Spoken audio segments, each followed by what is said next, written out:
Oke, kita lanjutkan perbincangan. Saya mau ke Bang Alfred. Bang Alfred, kalau melihat masyarakat Indonesia ini nampaknya tergiur dengan suksesnya afiliator dengan cara cepat begitu ya Bang ya.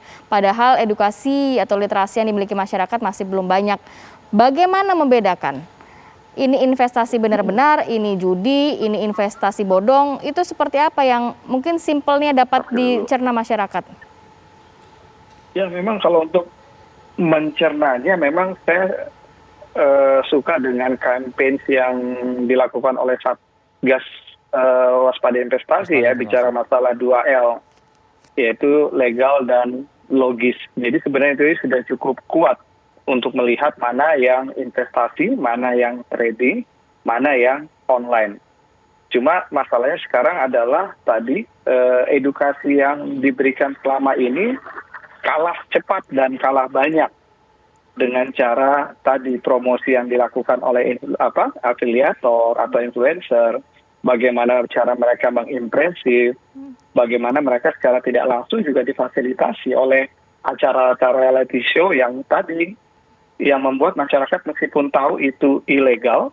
Kalau bicara misal contoh Binomo kan 2019 sudah dinyatakan ilegal oleh OJK.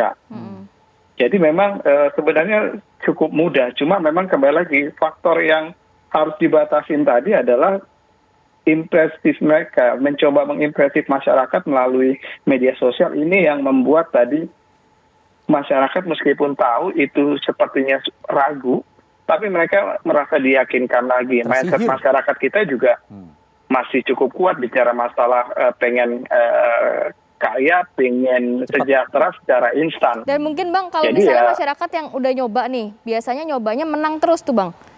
Tapi pas di real mereka menaruhkan dananya justru banyakkan ruginya.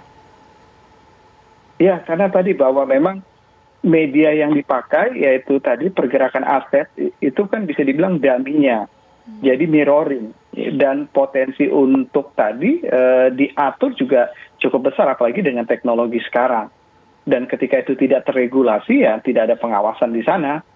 Dan kalau boleh jujur ya, ternyata konsep yang seperti ini juga banyak juga dijumpai tadi untuk tadi karena kita juga sering menerima tawaran-tawaran trading di komoditas dan sebagainya, trading forex, trading gold. Samar-samar memang bahwa ini sebenarnya banyak juga tadi produk-produk yang di trading forex, trading gold yang bukan option yang murni, yang tanpa deliver kontraknya. Sehingga kalau dibilang option itu produknya tanpa deliver, tidak ada yang kontrak realnya, maka hampir sama juga. Ini juga lebih kepada betting ya, tebak-tebakan.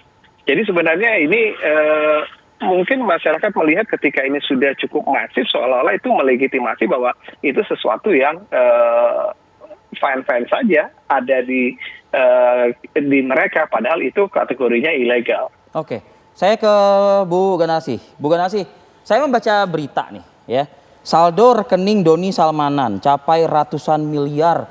Ini rekening loh Bu Ganasih. Artinya di rekening biasa sampai angkanya fantastis seperti itu, apa memang nggak ada kecurigaan sama sekali gitu loh Bu?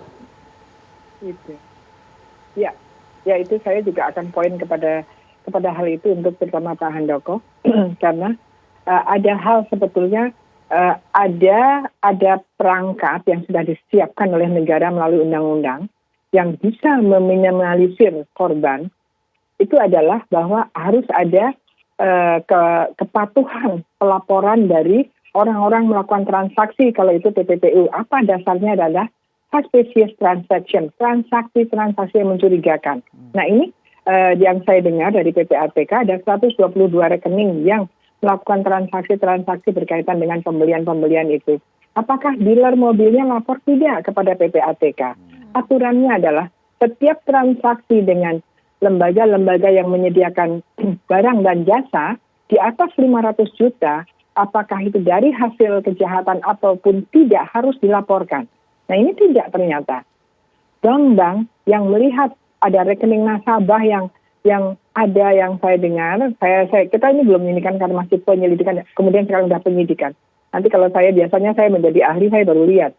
Bank-bank itu ternyata pada umumnya begitu terungkap, itu baru baru ketahuan bahwa bank-bank itu harusnya sejak awal dia lapor kepada PPATK bahwa ada nasabah-nasabah yang rekeningnya mencurigakan, yang disebut seperti Pak Albert tadi, from nothing menjadi something dalam waktu yang cepat sekali. Ini untuk pelaku. Apa iya gitu kan? Nah, ini harusnya menjadi bahan suspicious transaction yang harus dilaporkan. Ada ada reporting obligation yang harus dilakukan oleh bank-bank kepada PPATK ketika ada transaksi yang 500 juta ke atas maupun yang mencurigakan. Yang 500 juta ke atas itu siapa? Yaitu apakah itu toko perhiasan, apakah itu pembelian mobil, apakah itu dealer ya, apakah itu dibelikan rumah dan sebagainya. Ditanyakan semua. Notarisnya juga bisa diminta keterangan, BPN-nya dan sebagainya. Ini semua harus dihimpun semua. Kalau kita tidak begitu, para pelaku-pelaku yang mempunyai niat-niat jahat ini senang karena banyak hal-hal yang sebetulnya dari money laundering skema ini yang diatur dengan undang-undangnya itu sudah dijaga-jaga. Jangan semuanya hanya kepada polisi yang pada akhirnya semuanya bebannya menjadi sangat berat. Karena apa sebetulnya? Polisi, penegak hukum harus dibantu dari awal, dibantu dengan pencegahan-pencegahan itu. Nah ini nampaknya tidak jalan. Saya katakan bahwa kita 2002 sudah punya undang-undang money laundering, sampai 2010 agak lumayan. Tapi 2010, 2011, 2015 ke sini malah lemah. Saya yang mengajar money laundering di kepolisian, di kejaksaan, itu saya. Saya bahkan koordinator PPPU di Badiklat Kejaksaan itu sejak 2005. Jadi kurang apa gitu ya, tapi memang memang tidak cukup hanya di kepolisian, kemauannya. Kan, sebagaimana Bu Garnasi bilang kan Ibu ya. Artinya kan perangkat-perangkat di dalam sistem tersebut kan seharusnya juga berperan lah, begitu aktif begitu ya Bu Garnasi ya. Berperan dan sekarang kalau tidak berperan bukan berarti mengatakan oh ya belum lapor, tidak hanya begitu, beri dong. Sanksinya sudah ada kok sanksinya. Terakhir saya mau OJK.